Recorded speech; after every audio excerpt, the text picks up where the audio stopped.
하나님은 오늘도 요나의 삶을 통해서 우리에게 말씀하십니다. 아멘. 그런데 하나님은 말씀하시는데 우리는 하나님의 말씀에 별로 관심이 없습니다. 일부 예배 때 우리 아이들이 예배를 같이 드리는데 너희가 사춘기 때 엄마 아빠 말씀에 관심 없는 것처럼 비밀이 있는데 부모님들도 하나님의 말씀에 생각보다 별로 관심이 없어 라고 말을 했더니 웃더라고요. 왜냐하면 우리가 요나이기 때문입니다. 요 못된 나. 요나이기 때문에 그렇습니다. 하나님이 니느웨로 가라고 말씀하셨지만 요나는 니느웨로 가기 싫어서 자기가 원하는 다시스로 가버립니다. 아주 서슴없이 두려움 없이 그렇게 가기로 선택을 합니다. 하나님이 뭐라고 말씀하시든 간에 내가 싫으면 그만인 것입니다. 그러면서도 요나는 사람들이 자기에게 물으니까 뭐라고 대답합니까? 나는 여호와를 경외하는 사람입니다. 바다와 땅을 만드신 하늘의 하나님을 나는 경외합니다. 이렇게 말로는 그렇게 잘하는 그런 사람이었습니다. 무슨 말입니까? 교회에서 배운 정답이죠. 여러분 무엇을 믿습니까? 배운 대로 말하는 것이에요. 나는 십자가에서 구원하신 예수 그리스도를 믿습니다. 예, 말은 그렇게 배운 대로 잘 하게 됩니다. 하나님이 우리와 항상 그의 백성과 항상 동행하시고 항상 말씀하시고 항상 인도하신다는 걸 다 알고 있지만 그럼에도 불구하고 하나님이 우리 속에 찾아오셔서 머릿속에서 하지 말래도 그 길 가면 안 돼. 가면 안 되는데 이렇게 말씀하시는데도 불구하고 뻔히 그렇게 말씀하시는 게 느껴지는데도 불구하고 어떻게 합니까? 모르는 척하고 그냥 가버리죠. 없는 사람 취급하고 어떨 때는 하나님 그냥 막 무시해버리는 그런 어떤 일들을 요나와 같은 우리가 그렇게 합니다. 일상 가운데 우리에게 여러 가지 사건들이 벌어지죠. 사건들이 벌어지면 우리는 어떻게 반응합니까? 오늘 정말 재수가 없네. 내가 부주의해서 이런 일이 일어났을 거야. 저 사람이 너무 조심성이 없어서 이런 일이 일어났네. 내가 정말 나쁜 사람 만나서 이런 일을 당하는구나. 억울하다. 그나마 최악이 아니니 얼마나 다행인지 모르겠다. 이렇게 우리는 일상의 삶들 가운데 반응을 합니다. 요나도 아마 이렇게 반응 처음에는 했을 것 같아요. 갑자기 풍랑이 불어오니까 어떻습니까? 오늘 정말 참 운이 없는 날이다. 재수 없는 날이다. 이렇게 반응을 하죠. 하나님이 분명히 풍랑을 일으켜서 요나를 지금 붙들고 있는데도 불구하고 전혀 하나님에 대해서 무관심하니까 알아채지를 못합니다. 그러나 오늘 본문 말씀을 보니까 요나가 삶의 태도가 완전히 바뀌어버립니다. 15절에 어떻게 되는지 1장 15절을 한번 보시기 바랍니다. 1장 15절에 요나가 지금 바다에 빠진 이유가 뭐라고 적혀 있습니까?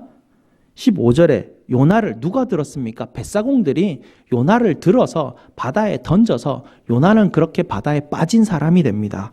하지만 오늘 본문 3절을 보시면 어떻게 그것을 이해하고 이제는 깨닫게 됩니까? 3절에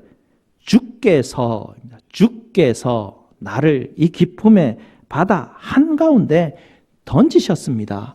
뱃사공들이 던진 것도 아니고 이 일이 우연히 일어난 것도 아니고 다른 사람의 부주의 때문에 일어난 것이 아니라 날씨가 갑자기 막 이렇게 일어난 것이 아니라 바로 하나님이 나로 하여금 이런 고난 가운데 하나님이 나를 던지셨습니다. 라고 요나가 고백하는 삶의 태도가 완전히 바뀌어버립니다. 일상에서 일어나는 일이 그냥 우연히 어쩌다 다 일어나는 일이라고 해석했던 사람이 일상에서 일어나는 그 일들을 하나님의 손길이 나를 붙들고 계십니다. 하나님이 관여하셨습니다. 하나님이 이런 일들을 내게 만드셨습니다. 라고 고백하는 하나님 측면에서 자기의 삶을 바라보는 삶으로 이 요나가 바뀐 것을 보게 됩니다.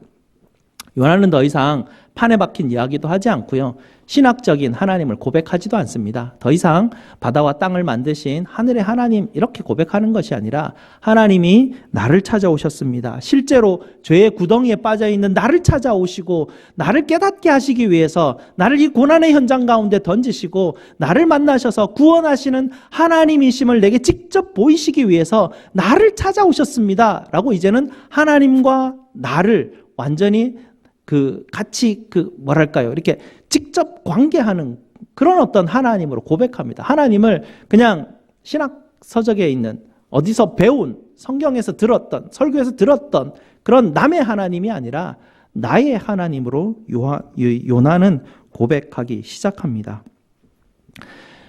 이런 고백은 요나뿐만 아니죠. 성경에 나타나는 모든 하나님의 사람은 다 이런 순간을 만나게 되고 이런 순간에 하나님을 만났습니다라고 고백을 하게 됩니다. 다윗의 삶을 한번 보시기 바랍니다. 시편 139편에 말씀을 한번 띄워봐 주시기 바랍니다. 시편 139편에 이렇게 말씀하시죠. 주께서 나의 앞뒤를 둘러싸고 나를 안수하셨습니다. 무슨 말입니까?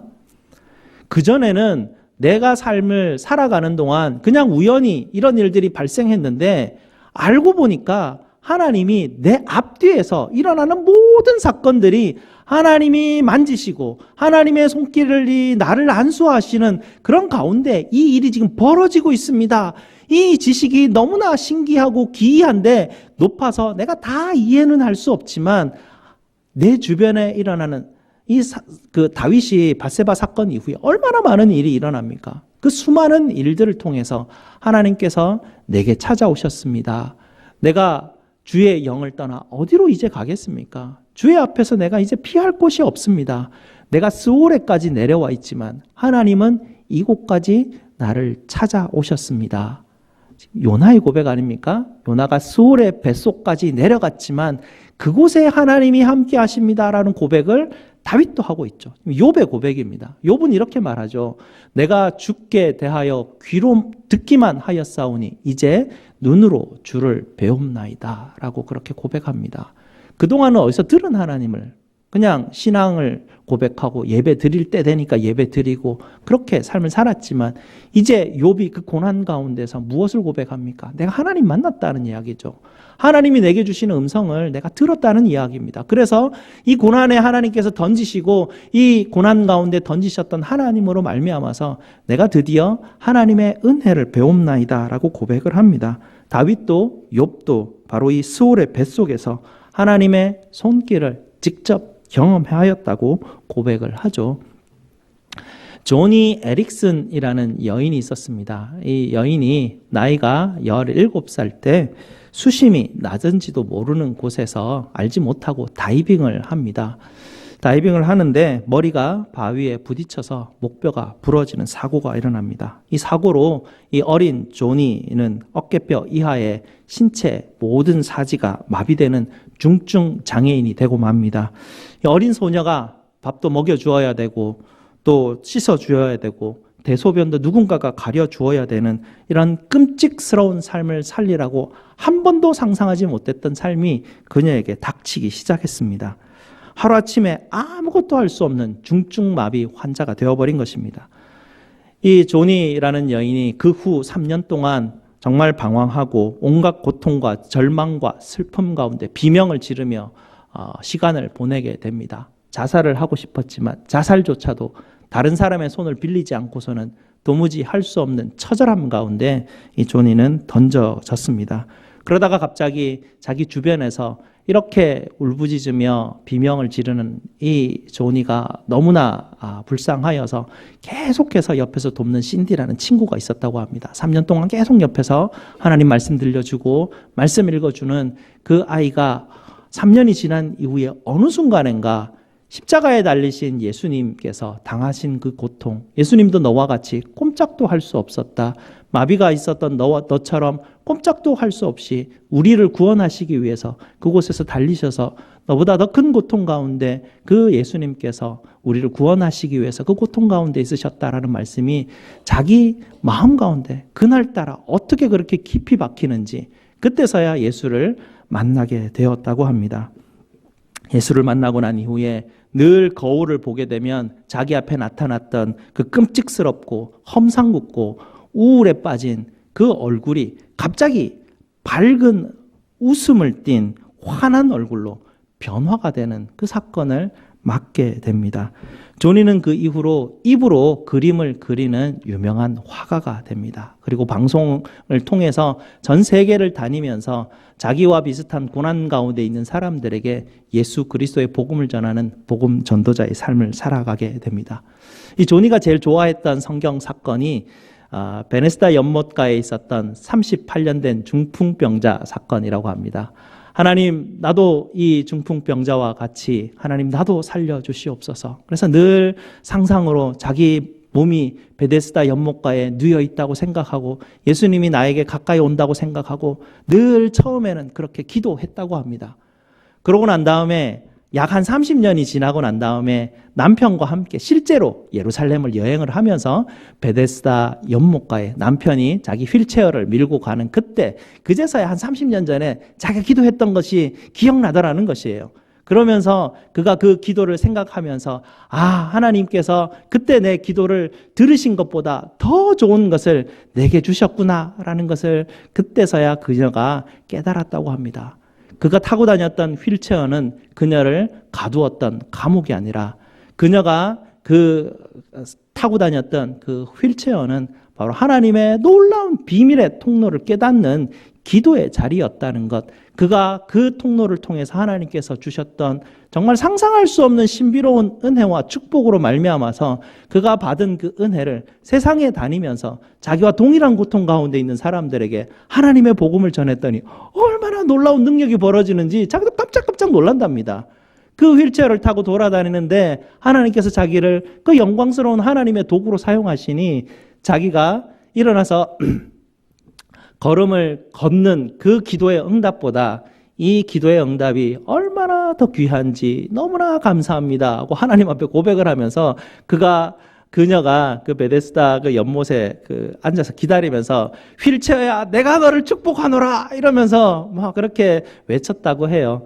그래서 이 하나님께서 이렇게 하나님의 백성들, 하나님의 사람들을 만날 때 하나님의 은혜의 손길은 우리 인생의 최고점에서 나타나는 것이 아니라 우리 인생의 가장 바닥에 있을 때 하나님의 은혜의 손길이 바로 우리에게 직접적으로 다다른다는 것을 알 수가 있어요. 성경의 모든 인물이 그렇고 하나님을 알 많은 증인들이 우리에게 그것을 가르쳐 주고 있습니다. 오늘 요나도 스올의 뱃속에 들어 있을 때 하나님께서 나를 기품의 바다로 던지셨습니다 라고 고백을 하게 되죠. 요나의 삶이 욥바로 내려가는 삶이었고 내려가서 배를 타는 삶이었고 그가 배 밑창으로 내려가는 삶이었습니다. 성경은 계속해서 그가 내려가고 또 내려가고 내려가는 삶이라고 기록하고 있지만 요나만 그것을 이해하지 못하고 있습니다. 요나만 지금 자기 삶이 내려가고 있는 방향성을 띠고 있는지 깨닫지 못했다라는 것이죠. 그런데 하나님께서 지금 신년의 바닷속으로 자기를 집어 던지시고야 났을 때 그제서야 그 밑바닥에서 내가 지금 인생을 이 밑바닥으로 내려오는 삶을 살고 있었구나. 하나님이 이것을 깨닫게 하시기 위해서 나로 이 바닷가로 주님께서 던지셨구나라는 것을 그제서야 깨닫게 되는 것이죠. 그리고 이 10년이 구덩이 가운데 하나님이 나를 구원하시기 위해서 내게 새 생명 주시기 위해서 찾아오셨다라는 것을 정말 놀라운 인생의 변곡점에 이르르는 그 은혜를 깨닫게 됩니다. 여러분이 소울의 뱃속은요, 여러분의 무덤이 될 수도 있고요. 여러분을 새 생명으로 태어나게 하는 어머니의 뱃속이 될 수도 있습니다. 여러분, 우리가 삶을 살아가는데 우리 주변에 일어나는 사건들이 그냥 우연히 찾아오는 것은 없습니다. 하나님이 동행하시기 때문에 그래요. 하나님이 우리를 인도하신다고 우리 다 고백하고 살잖아요. 그러니 주변에 일어나는 일이 우연히 일어나는 일이 없어요. 아무리 작은 고난이라도, 아무리 작은 어려움이라도, 큰 고난과 고통이라도 하나님은 그것을 통해서 우리를 돌이키시기를 원하십니다. 얘야, 내려가는 길로 더 이상 가지 마라 라고 우리를 부르시는 하나님의 부르심의 음성이라는 것입니다. 조니 에릭슨도 그렇고 요나도 그렇고 다윗도 그렇고 욥도 그렇고 그 외에 수많은 하나님의 백성들이 고백하는 것은 바로 이 스올의 뱃속에서 내가 하나님을 발견했습니다 라고 고백하는 것이죠. 그래서 고난은요, 고통은요, 하나님이 우리에게 허락하신 사랑의 메가폰이라 이렇게 우리의 선조들은 말하고 있습니다. 여러분, 고난받은 사람들, 이런 처사람 가운데 있는 사람들 병원에 찾아가 보십시오. 어떤 얼굴을 하고 있는지. 원망과 분노와 그들의 입속에서는 도끼를 품어내면서 얼굴은 우울함과 전혀 웃음을 찾아볼 수가 없습니다. 하지만 이 고난 가운데, 이 스올의 뱃속 가운데 하나님 만난 사람은 전혀 다른 상황을 만나게 되는 것이죠. 하나님의 도구로 사용되는 것입니다. 놀라울 정도로 그 얼굴에 하나님의 얼굴빛이 비춰지는 것을 보게 되는 것입니다. 여러분, 하나님이 여러분을 이 스올의 뱃속에 던지셨을 때 그것은 하나님이 여러분을 이끄시려고 하는 행동인데 여러분이 선택을 하셔야 됩니다. 그것을 무덤으로 만드실지, 그것은 하나님이 나를 새로 태어나게 하시는 어머니의 뱃속을 만드실지, 그것을 여러분이 택하셨을 때 요나와 같이, 또 조니 에릭슨과 같이 하나님이 부으시는 놀라운, 정말 상상할 수 없는 하늘의 신비한 은혜를 받아 누리게 되는 것입니다. 두 번째로, 요나는 이 고난이 벌어진 이 일이 하나님이 자기를 징벌하실 목적으로 찾아오신 것이 아니라 자기를 회복하고 자기를 훈련시키시기 위해서 찾아왔다라는 것을 깨닫게 됩니다. 5절과 6절을 한번 보시기 바랍니다. 5절과 6절을 보게 되면 요나가 당한 일은 육체뿐만 아니라 그의 영혼까지 완전히 물에 잠겨버린 두려움과 절망의 상황이죠. 하나도 보이지 않습니다. 비린내가 막 온 사방에 꽉 차 있고요. 계속해서 흔들리는 그 정신없는 상황 가운데 그가 자기가 이 상황 가운데 던져져 있음을 깨닫게 됩니다. 그 상황 가운데서 요나가 무엇을 깨닫냐면, 하나님이 나를 이곳에 던지셔서 내가 이 헤어나올 수 없는 죄의 구렁텅이에 내가 빠져 있구나라는 것을 하나님이 알게 하셨습니다 라고 고백을 하게 되죠. 내 혼자는 이 죄의 뿌리가 나를 얽어매어서, 바다풀이라고 하는데요, 해초죠. 바다의 해초들이 내 머리를 꽉 붙들고 나를 붙들어 매고 있으니까 도저히 내 힘으로는 빠져나올 수 없는 곳에 있다라는 것이죠. 땅이 갇혀서 빗장을 걸어 감추고 있으니 내 힘으로는 도무지 빠져나올 수 없는 구덩이에 내가 갇혀버렸다라는 것을 그제서야 깨닫게 됩니다. 그 10년으로 내려가는 죄악의 길 가운데 자기가 매여 있음, 도무지 헤어나올 수 없음을 그가 깨닫게 되고요. 이 구덩이 가운데서 건져내실 분은 오직 하나님 한 분밖에 없습니다. 하나님이 나를 살리시는 분이시고 하나님이 나를 구원하시는 분이십니다 라고 고백을 하게 되죠. 그러면서 4절에 이렇게 보게 됩니다. 요나가 다시 주의 성전을 바라보고 기도하게 되죠. 그리고 7절에 뭐라고 합니까? 내가 이제 죽게 이르렀사오니 주의 성전에 다다랐습니다 라고 그렇게 고백을 하게 됩니다. 어둠 속에서 요나는 빛을 주시는 아버지를 보았다라는 것이죠. 요나의 삶이 어땠습니까? 하나님 아버지의 얼굴을 피하여 도망가는 게 요나의 원래 삶이었습니다. 하지만 지금은 요나의 삶이 어떻게 바뀌었습니까? 하나님의 얼굴빛 앞에 서 있게 됩니다. 하나님의 얼굴을 간절히 찾기 시작합니다. 하나님의 성전을, 하나님이 계시는 그 성전을 향하여서 기도하기 시작하죠. 여러분, 어려움이 있으면 있을수록 하나님께 더 가까이 나오셔야 합니다. 어려우니까, 힘드니까, 상황이 이러니까, 시간이 바쁘니까, 그럴수록 더 예배 자리에 나오셔야 되고, 더 기도 자리에 쓰셔야 되고, 더 찬송의 자리에 여러분이 서 있으셔야 합니다.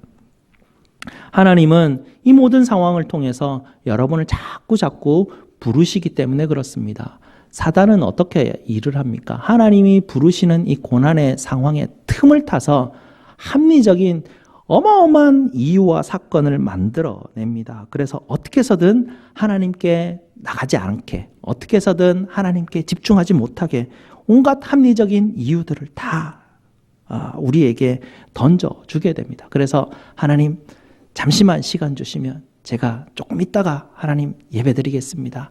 잠시만 내게 시간을 주시면 조금 있다 기도하겠습니다. 이렇게 합리적인 이유와 근거를 들어서 하나님으로 잠시 멀어지게 만들게 됩니다. 하지만 8절을 보시기 바랍니다. 하나님이 베푸신 은혜를 버렸던 사람들이 있다고 하죠. 하지만 이 요나가 그것을 깨닫게 됩니다. 하나님이 베푸신 은혜의 자리에 항상 서 있어야 된다라는 것을 깨닫게 되죠. 항상 감사함으로, 내게 어떤 상황이 벌어지든지 항상 감사함으로 하나님 앞에 제사 드리는 것, 이것이 내 인생의 가장 중요한 일입니다 라고 요나가 깨닫기 시작합니다. 내가 하나님 앞에 서원 드렸던 것 있으면 하나님 다 갚아드리겠습니다. 내 인생의 모든 우선순위 가운데 예배가, 감사의 제사가 가장 우선순위로 하나님 앞에 두겠습니다 라고 고백하는 것이죠. 여러분 인생에 절대 빼앗겨서는 안 되는 첫 번째 자리가 예배의 자리입니다. 기도의 자리고 찬송의 자리이죠. 우리가 무언가 잠시만 뒤로 하고 하나님 예배에 나오지 않기 시작하면 사단은 온갖 수작을 다 벌여서 참 멀어지게 만듭니다. 조금만, 여러분 한 달만, 두 달만 잠시 떠나버리면 몸이 다시 이렇게 돌이켜서 오는 게 생각보다 굉장히 어렵습니다. 하나님은 어떤 상황 속에서도 우리를 계속해서 부르시는 하나님이시고 여러분의 여러 가지 작은 일들을 통해서 말씀하시는 분이십니다. 그러니 어려울 때일수록 더 하나님 앞에 감사하시고 하나님 앞에 나서실 때 하나님께서 조니 에릭슨에게 주셨던 그 신비로운 은혜들을 체험하게 하십니다. 자리만 채우는 것이 아니고 나와서 하나님 앞에 기도하고 하나님 이 일들을 통해서 내게 일어나는 이 작은 일들을 통해서 이 큰 일을 통해서 하나님 나로 돌이키게 하시옵소서. 하나님이 나를 이곳에 던지신 이유를 깨닫게 하시옵소서. 내가 지금 어디로 내려가고 있었는지 알게 하시고 내 마음을 돌이키게 하시고 내 다리를 돌이키게 하셔서 하나님께서 주시는 그 복된 길을 걷게 하시옵소서. 기도하실 때 하나님이 참된 복을 여러분에게 약속해 주셨습니다. 마지막으로 하나님의 은혜는 긍휼의 마음을 만들어냅니다.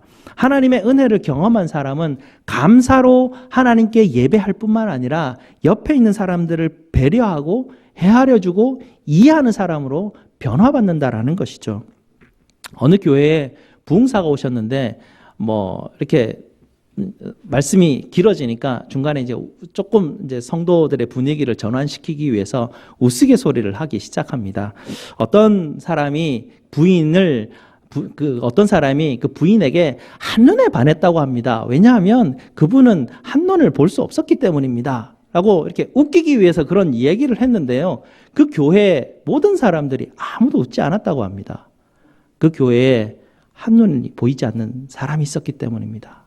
다 그 사람을 알고 있었기 때문에, 그 사람을 배려했기 때문에 도무지 아무도 웃을 수 없었다고 해요. 우리는 또 인간극장이나 이런 드라마들을 통해서 이야기를 듣지 않습니까? 암 치료를 하고 있는 친구가 머리를 다 깎고 왔는데 부끄러울까봐 친구들이 다 자기들도 머리를 깎고 나타나는 그런 감동적인 이야기들도 듣습니다. 가장 약한 사람이 가지고 있을 법한 그 상처를 나도 같이 누리는, 같이 공유하는 것입니다. 연약한 자리에 나도 연약한 자가 되어서 같이 있어주는 것, 그것이 배려이죠. 그것으로 말미암아서 그는 수치스럽지 않게 되고 그가 불편하지 않게 되는 것입니다. 우리가 옆에 있는 사람의 마음을 이해할 수 있고 옆에 있는 사람을 헤아려 줄 수 있는 것은 은혜 받은 하나님의 은혜가 내 마음을 바꾸어 놓았기 때문에 가능한 이야기가 되는 것이죠. 요나가 처음에 이 이방인 선장이 그를 흔들어 깨웠을 때 요나의 마음이 어땠을까요? 아니, 저 이방인 걔가 감히 유대인인 나를 깨워서 구원을 논해? 이 세상에 구원을 논할 사람, 하나님이 선택한 백성, 선민, 유대인밖에 누가 더 있어? 아니, 귀가 멀고 말도 못하는 저 이방신을 섬기는 저 이방인, 저 사람이 나를 깨워서 지금 구원을 원해? 하고 경멸의 눈빛을 가지고 아마 선장을 보았을 것이에요. 하지만 하나님의 은혜를 경험한 이 요나는 완전히 이방인을 보는 눈빛이 바뀌어버립니다. 이제 우리가 3장부터 또 보게 될 텐데요. 3장이 넘어가게 되면 하나님이 다시 요나를 불러서 두 번째 말씀에서 니느웨로 가라고 하실 때 그가 순종해서 니느웨로 갑니다.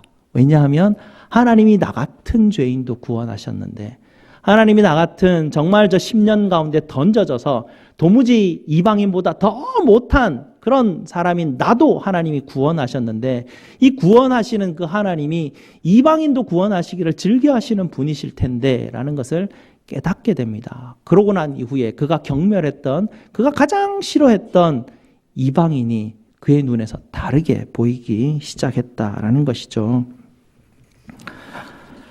하나님의 은혜를 경험한 사람은 자기가 얼마나 큰 죄인인지, 얼마나 하나님 앞에 설 수 없는 자격 없는 사람인지를 점점점 깊이 깨닫게 되고 경험하게 됩니다. 그래서 하나님 앞에 기도하는 자로 바뀌게 되죠. 그리고 그 마음이 예수 그리스도를 닮아서 점점 온유하고 겸손하게 바뀌어 갑니다. 자기 주장을 꺾게 되죠. 상대방의 상황을 이해하게 됩니다. 저 사람 오늘 아침에 무슨 일이 있었구나 라는 것을 그냥 직감을 하게 되죠. 어떻게든 저 사람의 상황을 자꾸 이해하는 쪽으로 내 마음이 점점점 변화되어 간다라는 것입니다. 하나님이 고난을 여러분들에게 주실 때는 이 시험 잘 만나서 네가 네 힘으로 한번 잘 이겨내봐 라고 주셨다면 얼마나 자랑스럽겠어요. 이런 어려운 고난에도 불구하고 나는 이 어려움을 다 헤쳐나와서 지금까지 여기에 섰는데 얼마나 뿌듯하고 자기 스스로가 자랑스럽겠습니까? 이러지 못한 사람들 보면 경멸스럽고 참으로 정말 게을러 보이고 어떻게 사람이 저렇게 저렇게밖에 못 살까 이런 마음이 생기지만 고난 가운데 던져졌을 때 하나님이 나로 하여금 내가 내려가는 길로 가지는 않았는가 돌이키시기 위해서 나로 이곳에 던지셨구나라고 깨달았을 때 내가 할 수 있는 모든 것을 다 내려놓고 하나님 앞에 엎드려서 기도하게 되죠. 그럴 때 하나님이 말씀해 주시게 되고요. 깨닫게 됩니다. 내가 뭘 잘못했는지, 내가 무엇 때문에 하나님께서 내게 찾아오셔서 이렇게 하나님이 말씀하시는지를 알게 됩니다. 그러면 성경 공부를 통해서 알았던 그 지식에 하나님이 이제는 하나님께서 직접 찾아오셔서 나로 하여금 주시는 시청각 훈련을 통해서 직접 훈련을 받게 되는 것입니다. 내게 일어나는 크고 작은 많은 일들은 거의 대부분이 하나님이 내게 주시는 시청각 훈련장입니다. 그 훈련을 통해서 하나님이 나로 어디로 인도하십니까? 예수 닮는 자리로. 그곳이 복된 자리이기 때문에.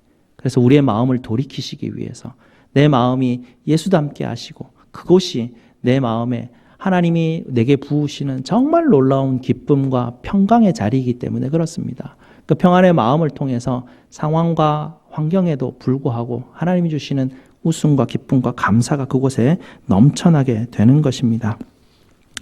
여러분, 고난과 고통은 여러분에게 주시는 하나님의 저주나 징벌이 절대로 아닙니다. 고난과 아픔과 어려움은 하나님이 여러분에게 주시는 축복의 동전의 양면입니다. 하나님께 나와서 기도하시고 감사로 예배하시기를 힘쓰시고 오직 구원은 여호와께 속했습니다. 확신하는 마음으로 주님 앞에 나아가시는 저와 여러분 되시기를 주님의 이름으로 축복드립니다.